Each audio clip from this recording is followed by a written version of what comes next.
Good morning बच्चों। हमने कल अमोनिया को बना लिया। आज हमारा ये आगे का जो लेक्चर होगा वो अमोनिया से आगे होगा। हमने आपको बताया था कि इस नाइट्रोजन फैमिली में आपको नाइट्रोजन के मेनली दो कंपाउंड्स पढ़ने हैं। कौन कौन से कंपाउंड्स, उसे हमने बताया था। एक अमोनिया जो इम्पोर्टेंट है, हाइपर प्रोसेस के द्वारा हमने इसको बनाया। कैसे बनाया जाता है हमने सीखा, कल ही सीख लिया, और ये आपके बोर्ड एग्जाम के लिए बहुत ही ज़्यादा इम्पोर्टेंट है।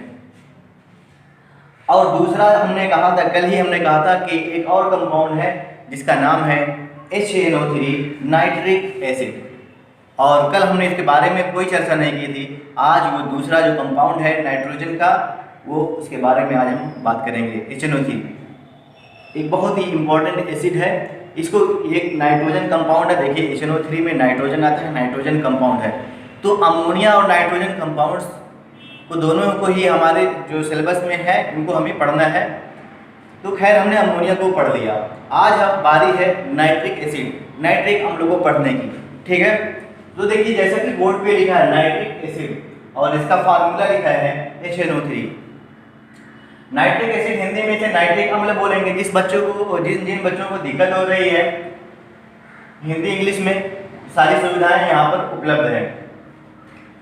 अब इस नाइट्रिक एसिड, ये हमारी सेंट्रल हेडिंग हो गई। इस नाइट्रिक एसिड को इसका तरीका हम सीखेंगे कि ये कैसे बनाया जा सकता है, किस किस चीज़ों से इसको बनाया जा सकता है, इनकी प्रॉपर्टीज़ क्या है, इनकी फिजिकल प्रॉपर्टीज़ क्या है, इनकी केमिकल प्रॉपर्टीज़ क्या है, ये सारी चीज़ें हम इनमें सीखेंगे। आज के लेक्चर में ये सारी चीज़ें हम सीखेंगे। बनाने की सबसे पहले बात ये होती है कि नाइट्रिक अम्ल जो है या नाइट्रिक एसिड जो है इसको हम कैसे बनाएं। तो मेथड ऑफ प्रिपरेशन, किसका मेथड ऑफ प्रिपरेशन? नाइट्रिक अम्ल, यही मेन हेडिंग है, यही सेंट्रल हेडिंग है, और इसी में अब जो हेडिंग आएगी वो रहेंगी। बनाने की विधियां, यानी नाइट्रिक अम्ल को कई तरीके से बनाया जा सकता है। Method of preparation, methods of preparation, यहाँ पे देखिए लैब में भी बना सकते हैं आप HNO3 को। नाइट्रिक अम्ल बहुत ही इंपॉर्टेंट कंपाउंड है, बहुत ही इंपॉर्टेंट यौगिक है नाइट्रोजन का। इसको आप लैब, इसकी ज़रूरत लैब में भी पड़ती है, इसलिए इसको लैब में भी बना सकते हो। और अगर ये इतना इंपॉर्टेंट है तो जाहिर सी बात है इसको मार्केट में बिकना चाहिए। तो मार्केट में जब बिकेगा, जब पहले कहाँ पर, जब ये कारखानों में, इंडस्ट्री वगैरह में जब ये बनेगा, तो इंडस्ट्रीज में जब बनेगा तो थोड़ा सा थोड़ी बनेगा, बहुत लार्ज स्केल पर बनेगा। तो पहला जो मेथड है वो लैब मेथड है, प्रयोगशाला विधि है, और दूसरा जो मेथड है इंडस्ट्रियल मेथड। और इंडस्ट्रियल मेथड, इस इंडस्ट्रियल मेथड में यानी इंडस्ट्रीज में आप एक तरीके से नहीं, इसको दो तरीके से बना सकते हैं, bye Ostwald process, bye arc process. Ostwald प्रक्रम के द्वारा बना सकते हैं और आर्क प्रक्रम के द्वारा बना सकते हैं। खैर अभी हम इसके बारे में बाद में बात कर लेते हैं, इसी को हमें पढ़ना है। देखते हैं लैब में कैसे बनाया जा सकता है HNO3। लैब में अगर आपको जरूरत पड़ गई HNO3 की तो आप कैसे क्या करेंगे? आपके पास दो चीजें होनी चाहिए लैब में, तब ये इसको आप बना सकते हो। पहली चीज क्या होना चाहिए? आपके पास सोडियम नाइट्रेट होना चाहिए। क्या होना चाहिए? Sodium nitrate. और दूसरी चीज आपके पास एक एसिड होना चाहिए H2SO4, सल्फ्यूरिक एसिड जिसे कहते हैं। लैब में ये सब तो रहते ही हैं, बहुत ही आसानी से लैब में मिल जाते हैं। तो आपके पास क्या होना चाहिए? Sodium nitrate. आप जानते हो बेटा नाइट्रेट क्या होता है? NO3-, और सोडियम पर चार्ज कितना होता है? Na+। इसका चार्ज जो है वो इसका नंबर हो जाता है, इसका चार्ज जो है वो इसका नंबर। इसका चार्ज 1 है तो ये 1 होगा, इसका चार्ज 1 है तो ये 1 होगा। यानी सोडियम नाइट्रेट जो है वो बेटा NaNO3, ये क्या है? Sodium nitrate. आया समझ में? अगर आपको फार्मूला बनाना नहीं आता, देखिए बनाने का तरीका हमने बता दिया। अगर बनाना नहीं आता तो आपको सोडियम नाइट्रेट का फार्मूला रटा होना चाहिए। वैसे हमने बता दिया कि सोडियम पर प्लस चार्ज 1 होता है। अब नाइट्रेट में दिक्कत हो सकती है, तो नाइट्रेट को आपको रटना होगा कि नाइट्रेट आयन जो होते हैं उस पर कितने चार्ज होते हैं। ये याद हो गए तो आपको सोडियम का फार्मूला बनाने में बहुत आसानी हो जाएगी। तो लैब में आपको ये मिल जाएगा। लैब में क्या होना चाहिए? आपके पास sodium nitrate NaNO3 sodium nitrate, और साथ ही साथ एक एसिड होना चाहिए। यहाँ पर एसिड वो है सल्फ्यूरिक एसिड H2SO4। ये तो बताने की जरूरत ही नहीं, बहुत ही फेमस एसिड H2SO4। थोड़ा सा मैं इधर इसको लिखूं,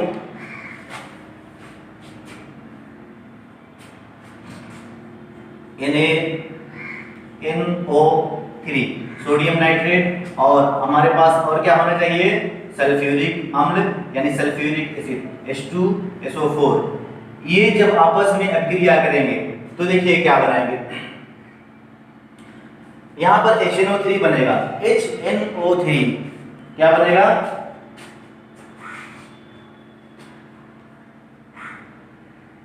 H, मेरे पास जगह नहीं है, यहीं पे लिख दे रहा हूं, sodium bisulphate NaHSO4 sodium bisulphate NaHSO4 sodium bisulphate. ये देखिए लैब में आपको क्या मिल जाएगा, HNO3 नाइट्रिक अम्ल।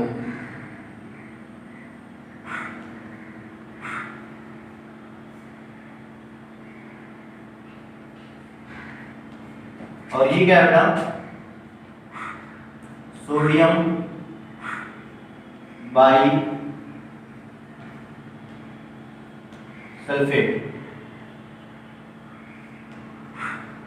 Sodium bisulphate. और यहाँ पे आपने क्या लिखा, सोडियम नाइट्रेट। ये लैब में ये इन्हीं से आप बना सकते हो, सोडियम नाइट्रेट।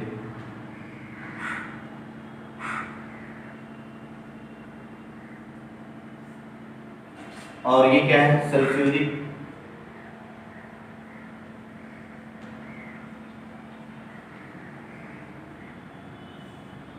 एसिड,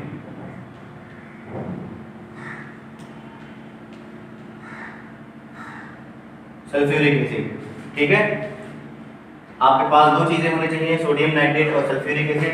क्या बन जाएगा, नाइट्रिक अम्ल और या नाइट्रिक एसिड, और क्या मिल जाएगा आपको, सोडियम बाइसल्फेट। आया समझ में बेटा।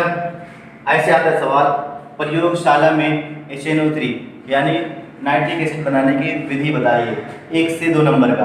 तो आप कहोगे कि जब हम प्रयोगशाला में सोडियम नाइट्रेट और सल्फ्यूरिक एसिड को लेकर आपस में गर्म करते हैं, इनको क्या करना पड़ेगा, गर्म करना पड़ेगा। टेस्ट ट्यूब में लेकर, टेस्ट ट्यूब होगी आपके पास, टेस्ट ट्यूब, इसमें आप क्या डालेंगे, सोडियम नाइट्रेट, और उसमें एसिड डालेंगे H2SO4।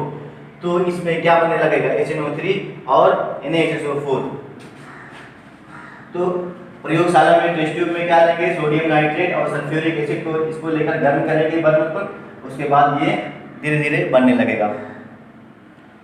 और उसके बाद ये रिएक्शन आप लिख देंगे, आपका 1 से 2 नंबर का सवाल आसानी से हो जाएगा।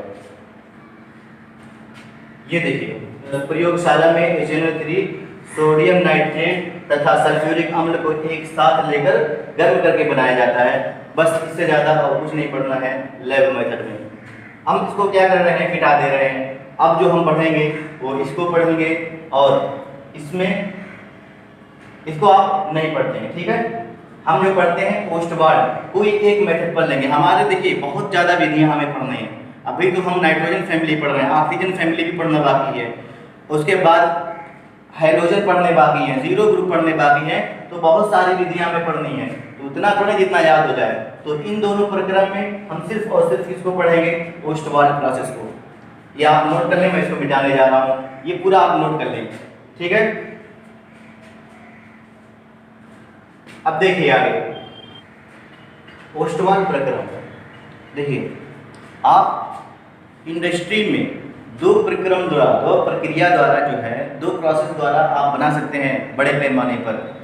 एक प्रक्रम क्या था भाई, पोस्टवार्ड प्रक्रम, और दूसरा क्या है, आर्क प्रक्रम। और आर्क प्रक्रम जो है उसको हम नहीं पढ़ेंगे, सिर्फ एक पढ़ लेते हैं जो सबसे फेमस है और ज़्यादातर 99% इसी के पूछे जाने का चांस रहता है। आया समझ में। तो देखिए पोस्टवार्ड प्रक्रम में आवश्यक वस्तुएं क्या है, हमारे पास कौन सी ऐसी चीज़ें, किन चीज़ों की जरूरत पड़ेगी जिससे हम बना सकते हैं। तो आपके पास शुद्ध वायु होनी चाहिए। वायु शुद्ध कैसे होगी भाई, वायु तो खुद क्या है भाई, एक प्रकार का मिश्रण है, मिक्सचर है, कि उसमें तरह तरह की गैसें होती हैं, ऑक्सीजन, नाइट्रोजन, आर्गन, तमाम प्रकार की गैसें होती हैं। तो शुद्ध वायु किसे कह रहे हैं, पहली बात तो ये। तो शुद्ध वायु का मतलब वो होता है कि उसमें धूल कण ना होना चाहिए, नमी नहीं होनी चाहिए, ये सारी चीज़ें नहीं होनी चाहिए। आया समझ में। तो उसको बोलते हैं शुद्ध वायु। अमोनिया गैस, आपके पास क्या होना चाहिए, अमोनिया गैस। उत्प्रेरक होना चाहिए, कैटलिस्ट होना चाहिए। उत्प्रेरक के बारे में हमने कल ही बता दिया आपको, उत्प्रेरक क्या चीज़ है, उसका काम क्या होता है। और ये उत्प्रेरक प्लेटिनम होता है। क्या होता है? प्लेटिनम। वास्तव में जो अभी हम डायग्राम बनाएंगे तो प्लेटिनम, वहाँ इससे पहले जब अमोनिया बनाए थे तो वहाँ जो उत्प्रेरक था मोलिब्डेनम और आयरन, उसका चूर्ण लेते थे, यानी उसका चूर्ण लेते थे। और यहाँ पर क्या लेते हैं, जाली बनी होती है, ठीक है। एक चैम्बर होता है, उस चैम्बर में प्लेटिनम धातु की जाली बनी होती है, वो उत्प्रेरक की तरह काम करती है। और टेम्परेचर हाई होता है, उच्च ताप होता है, कितना 700 से 800 डिग्री सेल्सियस तापमान होता है। अब देखिए क्या होता है, इस विधि में प्लेटिनम उत्प्रेरक की उपस्थिति में, इस विधि में यानी ओस्टवाल प्रक्रम में, हमने इसको आगे कंटिन्यू कर दिया। आप कैसे लिखेंगे? आप इसको ऊपर लिखेंगे और इसके नीचे इसको लिखेंगे। आया समझ में? पैराग्राफ चेंज करके। तो इस विधि में प्लेटिनम उत्प्रेरक की उपस्थिति में उच्च ताप पर, ये ताप देखिए उच्च नहीं है, हाई टेम्परेचर, उच्च ताप पर अमोनिया का वायु द्वारा क्या करा देते हैं? ऑक्सीकरण करा देते हैं, ऑक्सीडेशन करा देते हैं। इंपॉर्टेंट है, अमोनिया का वायु द्वारा ऑक्सीडेशन करा देते हैं तो क्या बन जाता है भाई? HNO3 बन जाता है। अच्छा देखिए, वायु द्वारा ऑक्सीडेशन कैसे होगा भाई? ऑक्सीडेशन का मतलब आप जानते हैं कि ऑक्सीजन को अगर ऐड कर दिया जाए किसी एटम में या मॉलिक्यूल में तो क्या हो जाता है? ऑक्सीडेशन हो जाता है। वायु में वास्तव में ऑक्सीजन हमें वायु से मिलती है, क्योंकि 20 से 21% क्या होता है? वायु में ऑक्सीजन होती है। जब हम वायु को से पास कराते हैं तो उसमें जो ऑक्सीजन होती है वो ऑक्सीजन किसी को ऑक्सीडाइज कर देती है, किसी का ऑक्सीकरण कर देती है। और यहाँ पे किसी का मतलब क्या है? यहाँ पर वो चीज क्या है? अमोनिया। अमोनिया जो है वो वायु द्वारा क्या हो जाएगी? ऑक्सीडाइज हो जाएगी। या कहें कि वायु जो है वो अमोनिया को ऑक्सीडाइज कर देगा और क्या बना देगा? HNO3। आया समझ में? देखिए यहाँ क्या करते हैं, आप क्या लेंगे? 4 मोल आप अमोनिया लेंगे NH3, और आप एयर में जो ऑक्सीजन है उसको लेंगे कितना? 5 मोल ऑक्सीजन मॉलिक्यूल, और इसको गर्म करेंगे। कितने ताप में भाई? 700 से 800 डिग्री सेल्सियस होना चाहिए तापमान, केल्विन नहीं, डिग्री सेल्सियस, बहुत ज़्यादा होता है। और यहाँ पर क्या होगा? प्लेटिनम की जाली क्या होगी? प्लेटिनम की जाली जो इस क्रिया को बहुत तेजी के साथ कराएगी। प्लेटिनम की जाली उत्प्रेरक की तरह काम करती है। देखिए अब ये जो एयर है, एयर में जो ऑक्सीजन, वास्तव में ये ऑक्सीजन होता है एयर में, एयर में जो ये ऑक्सीजन है, ये ऑक्सीजन अमोनिया को क्या कर देगा? ऑक्सीडाइज कर देगा, इसका ऑक्सीकरण कर देगा। तो क्या ऑक्सीकरण कर देगा? अब नाइट्रिक अम्ल बन जाएगा? नहीं, इतना जल्दी नहीं बनेगा। लेकिन इसका जब ऑक्सीडेशन करेगा तो देखिए क्या बनेगा? NO। क्या बनेगा? NO। साथ ही साथ आपको वाटर मॉलिक्यूल मिलेगा, H2O। अब इस रिएक्शन को बैलेंस करिए आप, तो यहां पर देखिए 4 दिया 12 क्या है? हाइड्रोजन। और यहाँ पर हाइड्रोजन देखिए कितना? 2 हाइड्रोजन। अब क्या करें? 6 से मल्टीप्लाई करते हैं तो कितना हो जाएगा? 6 दूनी 12। हाइड्रोजन क्या हो गए? बैलेंस हो गए। अच्छा, ऑक्सीजन इधर कितना है? 5 दूनी 10, और इधर कितना है भाई? इधर 6 और 1 7। अब क्या करें भाई कि ये भी इधर जितना इधर है उतना उधर बैलेंस हो जाए। इसको 4 बनाने के लिए क्या करेंगे? यहाँ पे 4 से मल्टीप्लाई कर देंगे। देखिए क्या हो गया? बैलेंस हो गया। सारे रिएक्शन बैलेंस हैं। देखिए ये अमोनिया, ये क्या? वायु से ऑक्सीजन, ये क्या बन गया? Nitric oxide. क्या बन गया? Nitric oxide. अभी इस नाइट्रिक ऑक्साइड को और भी कुछ करवाएंगे और रिएक्शन करेगा ये, इसका फर्दर ऑक्सीडेशन कराएंगे। उसके बाद क्या बनेगा आपका? NO2। उसके बाद फिर से उसका ऑक्सीडेशन कराएंगे, फिर जाके ये क्या बनेगा? HNO3। अभी इतना आप नोट करिए, इसके नीचे उसके बाद लिखा रहे कंटिन्यू। पहले क्या कराया हमने कि प्लेटिनम की जाली, इसको जो है ऑक्सीजन यानी एयर और अमोनिया इसको मिलाया, मतलब इसका इससे ऑक्सीडेशन कराया। किसकी उपस्थिति में? प्लेटिनम की जाली की उपस्थिति में और हाई टेम्परेचर पर। ये जो है अमोनिया को ऑक्सीडाइज करके किसमें बना देता है? NO में, नाइट्रिक ऑक्साइड। Nitric oxide. आप इतना नोट करें, मैं कंटिन्यूअस इसको कर रहा हूं कि आगे कैसे रिएक्शन होगी, नोट कर लीजिए। फिर देखिए आगे, देखिए नाइट्रिक ऑक्साइड, जिसे NOOH का फार्मूला लिखा है नाइट्रिक ऑक्साइड का, वायु के ऑक्सीजन द्वारा NO2 में ऑक्सीकरण करके, अभी अभी हमने ये रिएक्शन लिखा ऊपर कि अमोनिया को आपने वायु की ऑक्सीजन से एक बार ऑक्सीडेशन कराया, ये बदल गया किसमें, नाइट्रिक ऑक्साइड में। अब इसी नाइट्रिक ऑक्साइड का फिर से जो वायु में जो ऑक्सीजन है, फिर से उसी के द्वारा क्या कराएंगे, ऑक्सीकरण करके क्या बनाएंगे, इसे जल में ऑक्सीकरण करेंगे तो फिर कुछ बन जाएगा, फिर जो बनेगा उसको जल में क्या करेंगे, अवशोषित करेंगे, तो हमें क्या मिलेगा, तनु HNO3 मिल जाएगा।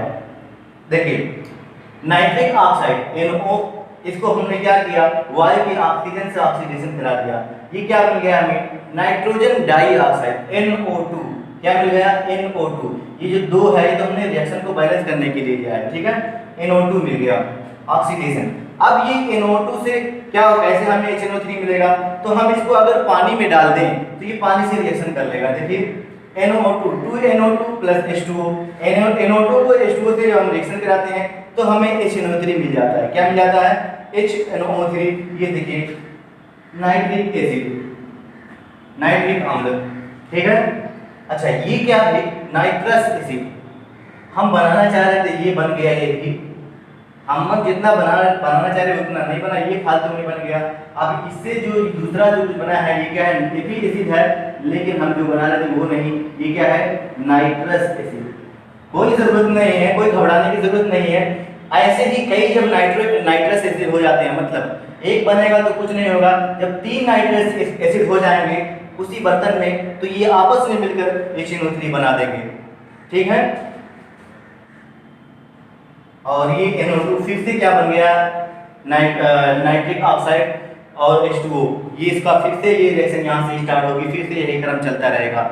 यानी आप बार बार क्या बना रहे हो, NH3 से आप बना रहे हो नाइट्रिक ऑक्साइड। नाइट्रिक ऑक्साइड का क्या हो रहा है, बार बार ऑक्सीडेशन, यहाँ से भी जो नाइट्रिक ऑक्साइड बन जाएगा वो भी जाएगा, उसका फिर से ऑक्सीडेशन होगा और ये क्रिया लगातार चलती रहेगी। और जो ये जो आपको तनु HNO3 मिला हुआ है, तनु का मतलब ये HNO3 पानी में क्या होगा, घुला होगा, ठीक है, तनु HNO3, इसको आप अलग कर लेंगे।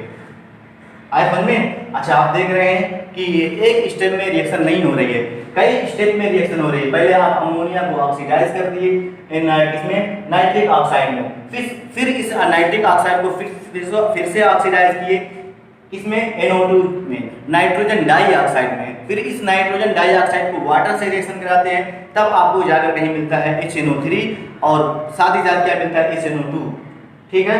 जब HNO2 कई हो जाते हैं तब ये फिर आपस में रिएक्शन करके क्या बनाते हैं, HNO3, और यहाँ से फिर से बन जाता है नाइट्रिक ऑक्साइड। ये नाइट्रिक ऑक्साइड वाटर फिर से ये यहाँ जाते हैं और फिर से इनका ऑक्सीडेशन होता है, फिर से क्या होता है, ये रिएक्शन लगातार इसी तरीके से चलती रहती है।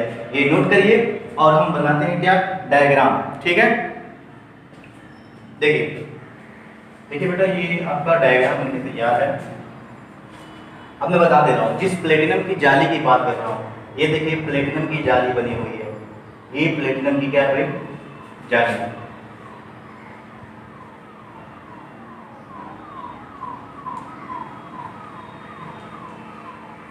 प्लेटिनम की जाली है, यहाँ से आप क्या करते हो, अमोनिया और एयर, ये इसको यहाँ से पास कराते हो, यहाँ से पंप करते हो। जब ये, और यहाँ का अंदर का तापमान कितना होता है, 70 से 80 डिग्री सेल्सियस तापमान होता है। अब पता नहीं ये लाइट से ये तापमान क्रिएट करते हैं कि किसी और मेथड से क्रिएट करते हैं, मुझे नहीं पता है। यहाँ का अंदर का तापमान कितना होता है, 70 से 80 डिग्री सेल्सियस, बहुत ज़्यादा गर्म होता होगा। अच्छा, जब ये अमोनिया और एयर जब इसको अंदर लेकर जाएंगे तो देखिए साधारण अवस्था में अमोनिया एयर रिएक्शन नहीं कर पाएंगे, जब इस तापमान पे आएंगे तो ये आपस में रिएक्शन करने लगते हैं। यानी एयर में जो बहुत सारे गैसें हैं उसमें क्या है, ऑक्सीजन भी है 20 से 21%। ये ऑक्सीजन क्या करता है, हाई टेम्परेचर पर क्या करता है, अमोनिया को ऑक्सीडाइज करने लगता है। हाई टेम्परेचर पर क्या करने लगता है, अमोनिया को ऑक्सीडाइज करने लगता है। ये एयर में जो ऑक्सीजन है उसकी बात कर रहे हैं। जब ये अमोनिया को ऑक्सीडाइज कर देगा तो देखिए यहाँ पर NO बनेगा। हमने रिएक्शन में आपको बताया था, ये देखिए NO बनता है और ये NO, ये देखिए।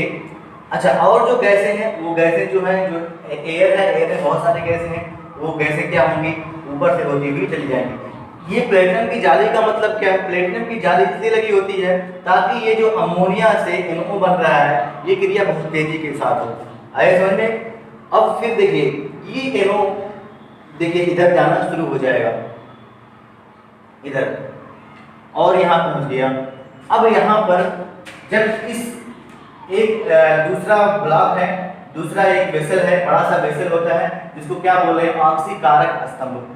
इसमें जो बहुत सारे NO जो आकर भर गए हैं और साथ ही साथ इसमें कुछ ऑक्सीजन भी आएगा।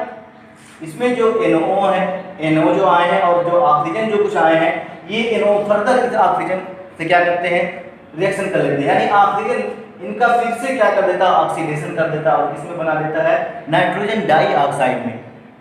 और यही नाइट्रोजन डाइऑक्साइड फिर से धीरे धीरे नीचे आती है और नीचे देखिए यहाँ पर एक दूसरा स्तंभ बना हुआ है जिसको हम क्या बोला, अवशोषण स्तंभ। अवशोषण का मतलब समझते हो कि एब्जॉर्ब कर लेना, एब्जॉर्ब कर लेना, सरफेस पर चिपका लेना। आप ऊपर से देखिए टोटी लगाए हो ऊपर से और यहाँ से क्या कर रहे हो, पानी डाल रहे हो और ये पानी जो है झरनों की तरह ये नीचे आएगा। ये देखिए पत्थर लगे हुए हैं, पत्थर के टुकड़े, छोटे छोटे पत्थर के टुकड़े लगे हुए हैं। इन पत्थर का नाम है क्वार्ट्ज। बहुत प्रकार के पत्थर हैं, तो ये क्वार्ट्ज पत्थर यहाँ पर देखिए रखे हुए, सजाए हुए हैं। जब ये पानी जो है आता है तो देखिए झरनों की तरह पानी को जब आप गिराएंगे तो ये पूरे पत्थर से को क्या करेगा, नम करके हुए नीचे, नम करते हुए देखिए नीचे आएगा जिसके, ठीक है। अब यहाँ से ये गैस आ रही है, कौन सी gas, NO2 gas. NO2 gas जब इधर आएगी तो गैस है तो ऊपर जाना पसंद करेगी, ठीक है। तो ये जो गैस ऊपर जब जाएगी तो यहाँ पर ये जो गैस है और ये जो पानी आ रहा है, ये पानी में क्या करेगी, जो पत्थर भीगे हुए हैं इसी पत्थर पर, नम पत्थर पर क्या होने लगेगी, नम पत्थर में जो पानी है उसी से रिएक्शन करने लगेगी। किससे रिएक्शन करने लगेगी, इस वाटर से। वाटर से रिएक्शन करके क्या बना देगी, HNO3। क्या बना देगी, HNO3। अब यानी जो पानी जिसका गिर रहा है वो पानी में वास्तव में पानी नहीं है, अब उसमें एसिड भी है। क्यों, क्योंकि ये जो पानी गिर रहा था उसमें NO2 जो ऊपर जाने की कोशिश किया, ये इसे रिएक्शन कर लिया। क्या बना दिया भाई, हाँ क्या बना दिया, यहाँ पर पानी में जो मिला हुआ HNO3 है वो आपको मिल जाएगा। इसीलिए हमने बोला था क्या है, ये तनु HNO3 मिलता है, यानी तनु नाइट्रिक अम्ल मिलता है। इसको आप क्या कर सकते हो, बर्तन में इसको आप रख सकते हो, इकट्ठा कर सकते हो। देखिए यहाँ पे टोटी घुमाओ बंद, ठीक है, खोल सकते हो, खोल और बंद कर सकते हो। जो और बेकार की गैसें हैं जो वाटर से रिएक्शन नहीं करती तो वो क्या होती है, ऊपर से ऊपर पास करते हुए जाती है और क्या हो जाता है भाई, बाहर निकल जाती है। आया समझ में? तो ये बहुत आसान सा डायग्राम है, इसको आप क्या करें, नोट कर लें और अच्छे से समझ लें। क्या होता है, यहाँ से अमोनिया और एयर को पास कराते हो, यहाँ पर टेम्परेचर बहुत ज़्यादा रहता है, प्लेटिनम की जाली लगी होती है। प्लेटिनम की जाली का काम एक ही है कि जब अमोनिया और एयर जाते हैं हाई टेम्परेचर तो ये रिएक्शन करने लगते हैं, लेकिन रिएक्शन बहुत स्लो होती है। अब स्लो होती है तो उसको तेज करने के लिए, ये काम तेज करने के लिए क्या करेंगे, यहाँ पर प्लेटिनम की जाली लगा देते हैं। ये इस काम को तेजी में, इस काम में तेजी ला देता है। यहाँ पर बहुत सारे NO बने लगेंगे। ये NO देखिए यहाँ से पास होकर यहाँ आता है चैम्बर में, जिसको हम लोग क्या बोलते हैं, ऑक्सीकारक स्तंभ, खंबे की तरह है और ऑक्सीकारक स्तंभ। इसमें बहुत सारे NO और जो ऑक्सीजन जो गैस आई है वो उनसे फिर से रिएक्शन करने लगता है, यानी ऑक्सीजन फिर से इनको क्या करने लगता है, ऑक्सीडाइज करके नाइट्रोजन डाइऑक्साइड में बदल देता है। ये नाइट्रोजन डाइऑक्साइड जब इधर से फिर से ऊपर जाने की कोशिश करेगी तो पानी गिर रहा है, ये पानी जब ऊपर जाएंगे तो चढ़ते वक्त ये क्या करेंगे, पानी से रिएक्शन करने लगेगी। अब देखिए इतने आसानी से नहीं जा पाएगा, थोड़ा सा टाइम लगेगा, तो जाते जाते जाते रिएक्शन होने लगेगी और रिएक्शन होकर क्या बन जाएगा, ये वाटर से रिएक्शन करके HNO3 बना देगा और HNO3 जब पानी गिरेगा तो उसी में घुला हुआ होगा, यानी जो आपको पानी है इसमें बहुत सारे HNO3 मिलेंगे और जो वेस्ट गैसें हैं वो बाहर निकल जाएंगी ऊपर से, जो वाटर से रिएक्शन नहीं की होंगी। और इसको आप टोटी खोलोगे तो आपको यहाँ पर तनु HNO3 यानी डाइल्यूट HNO3 आपको मिल जाएगा, ठीक है, नोट कर लीजिए। अब आगे देखते हैं इसकी प्रॉपर्टीज के बारे में। नोट हो गया? ये देखिए जो हमने वो पूरा समझाया है डायग्राम में, वो आपको लैंग्वेज में लिखा हुआ है, इसका वर्णन किया गया है कैसे कैसे ये होगा। इसको आप नोट कर लें। उसके बाद हम इसकी प्रॉपर्टीज को क्या करते हैं, लिखाते हैं। ठीक है, देखिए आगे।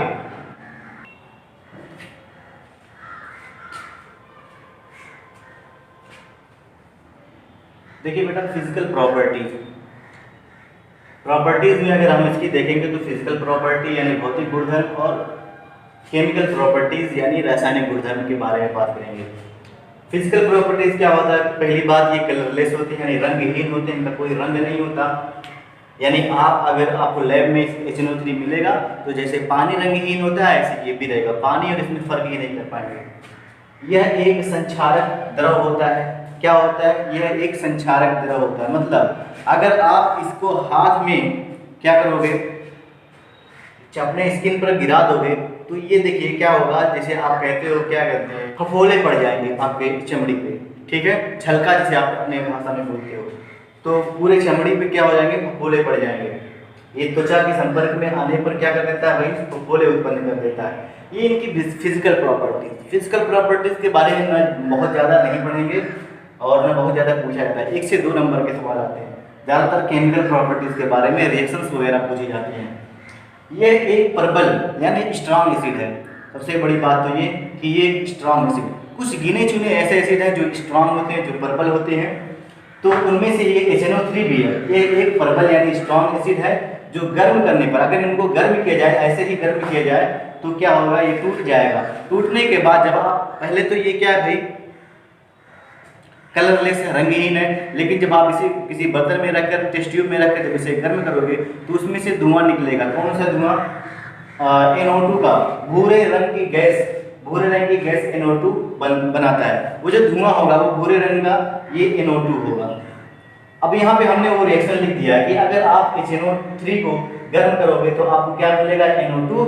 यही NO2 क्या होता है भाई, जब निकलता है धुएं के रूप में दिखा देता है।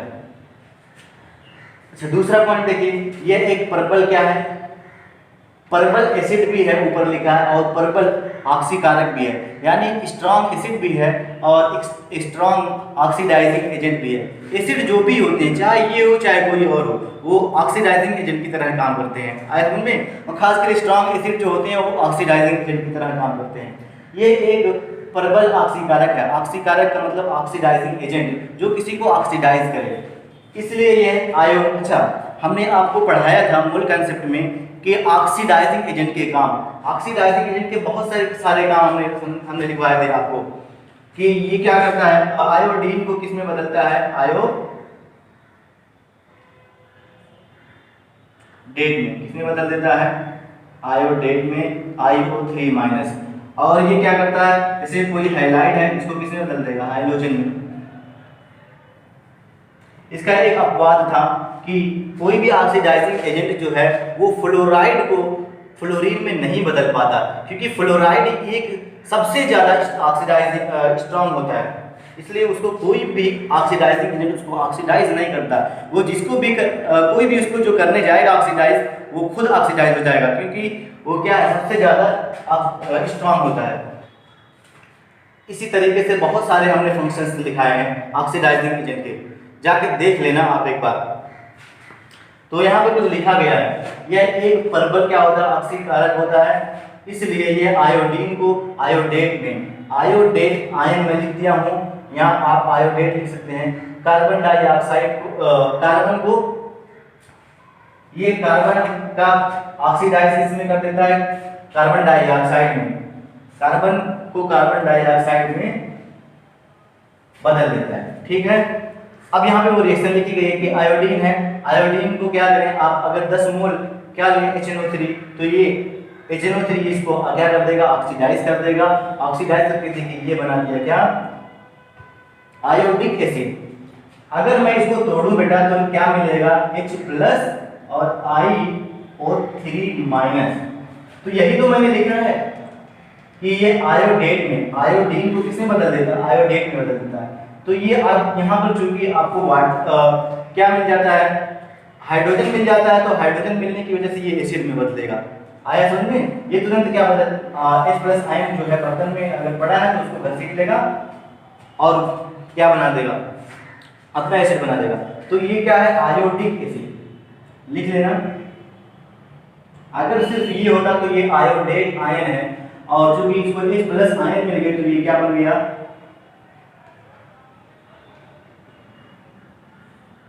आयोडिक अम्ल। और इन सब के बारे में तो आप जानते हो, NO2, नाइट्रोजन डाइऑक्साइड और वाटर। अब कार्बन अगर है, कार्बन को ये ऑक्सीडाइज कर देता है, कार्बन डाइऑक्साइड NO2 और H2 में। ये रिएक्शन आपको दो प्रॉपर्टीज आपने पढ़ी, अभी एक आध और प्रॉपर्टीज में लिखा देते हैं, पहले आप इसको नोट करिए। ठीक है बेटा, नोट हो गया। आगे देखते हैं, ये जो अगली प्रॉपर्टी है क्या लिखा है कि ये धातुओं से अभिक्रिया करके उनके साथ नाइट्रेट बनाता है तथा खुद का ऑक्सीजन, ये खुद क्या बना लेता है, खुद जो बदल जाता है NO2 या H2O आदि में बदल जाता है। आप जानते हैं कि कोई भी एसिड हो तो वो एसिड क्या करता है, शायद आपको याद है कि मेटल की अभिक्रिया जब आप किसी एसिड से कराते हो, कोई भी एसिड हो, एसिड का सिंबल क्या है, H+, कोई भी एसिड हो तो इससे जब आप अभिक्रिया कराते हो तो क्या बनता है भाई, मेटल साल्ट बनता है। क्या बनता है, और साथ ही साथ क्या बनता था, चार्ज/2 हाइड्रोजन गैस भी बनती थी। क्या बनती थी, चार्ज/2 हाइड्रोजन गैस। आपको शायद याद होगा मोल कंसेप्ट में, मेटल की जब आप अभिक्रिया किसी एसिड से कराते हो तो metal salt plus charge hydrogen gas बनती है। यही कह रहे हैं कि जब धातुओं से इसकी जब आप अभिक्रिया धातुओं से कराते हो तो क्या करता है, वो अपना नाइट्रेट बनाता है, और साथ साथ क्या बनेगा, इसमें हाइड्रोजन वगैरह या हाइड्रोजन या NO या NO2 गैस भी बनेगी। देखिए कैसे, यहाँ पर मैं एग्जांपल दूंगा कि अगर आप मैग्नीशियम की रिएक्शन अगर आप किससे कराओ, HNO3 और ये एक्सेस में होगा, यानी अधिकता में होगा, इसको हमें लिखना नहीं कि कितना है। जब आप इसकी रिएक्शन कराओगे तो देखिए क्या बनाएगा, मैग्नीशियम अपना साल्ट बना लेगा, यानी मैग्नीशियम खुद प्लस में होता है, इसे क्या चाहिए, माइनस वाला पोर्शन, और माइनस वाला पोर्शन HNO3 में क्या है भाई, ये है NO3, और प्लस वाला पोर्शन यहाँ पर क्या है, ये है। आया समझ में। तो मैग्नीशियम क्या करेगा, मैग्नीशियम पर +2 चार्ज होता है, ये इसका जो चार्ज होगा उसका इसका नंबर बन जाएगा, और इसका जो चार्ज होगा उसका नंबर बन जाएगा। अब आप देखिए क्या बनेगा, मैग्नीशियम हमें कितना चाहिए, इसका चार्ज कितना है 1, तो 1 मैग्नीशियम चाहिए Mg, और हमें ये NO3 माइनस यानी नाइट्रेट हमें कितना चाहिए 2, क्योंकि मैग्नीशियम पर 2 चार्ज है, तो NO3 का होल ट्वाइस, Mg NO3 का होल ट्वाइस। और साथ ही साथ चार्ज भाई, मैग्नीशियम पर कितना चार्ज होता है, यहाँ पर चार्ज दिखाया नहीं जाएगा, चार्ज कितना होता है 2, ठीक है। तो 2/2 हाइड्रोजन गैस, और 2/2 मतलब कट जाएगा, कितना हो जाएगा 1। आया समझ में। तो जब आप मैग्नीशियम की से अभिक्रिया कराओगे तो क्या बनेगा, मैग्नीशियम नाइट्रेट, क्या बनेगा, मैग्नीशियम नाइट्रेट और हाइड्रोजन गैस, चार्ज यानी 2/2, ये 2/2 क्या हो जाएगा, कट जाएगा, 1 मोल आपको हाइड्रोजन गैस आपको मिलेगी। आया समझ में। ये देखिए क्या हो गया, मैग्नीशियम नाइट्रेट, कहा ये क्या करता है, धातुओं से अभिक्रिया करके अपना नाइट्रेट बनाता है। अगर मैग्नीशियम धातु से अभिक्रिया किया है तो ये क्या बनाएगा, मैग्नीशियम नाइट्रेट। ठीक है बेटा, ये 3 प्रॉपर्टीज हमने पढ़ ली जो काफी ज्यादा इंपॉर्टेंट थी।